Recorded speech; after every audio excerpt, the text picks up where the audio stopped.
আমার নাম হচ্ছে মোহাম্মদ মহিউদ্দিন। আমি এখানে দোকান করি, প্রত্যেক গরু হাটে করি আর কি। প্রত্যেক বছর এক সপ্তাহ দোকানদারি করি। চিকেন রোল আছে 40 টাকা, 50 টাকা আছে। চাসলিক 50 টাকা, লেগ 70 টাকা, চিকেন সসেস আছে 30 টাকা, মিট বল আছে 30 টাকা, শিক কাবাব আছে 30 টাকা, চিকেন টিকা আছে 10 টাকা।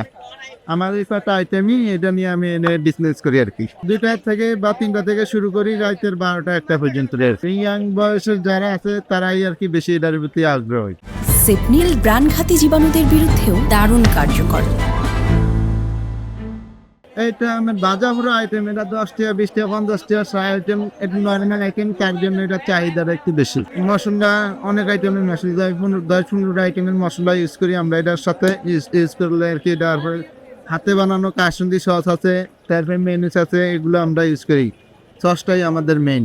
আমার এনে স্টাফ আছে 3 জন। কোনো সময় 10,000 হয়, কোনো সময় 15,000, 20,000, কোনো সময় 7-8 হাজার টাকা দোকানদারি হয়। চামড়াই পর্যন্ত করার আমার টার্গেট। ঈদে ঢাকাতেই থাকবো, ঈদের পরের দিন আমি বাড়িতে যাবো আর কি, ফ্যামিলি নিয়ে। আমার বাড়ি ভোলা সদরে, আমার উত্তর চন্দ্রবাদ সাদেক মিস্টার বাড়ি, জেলখানার পাশেই।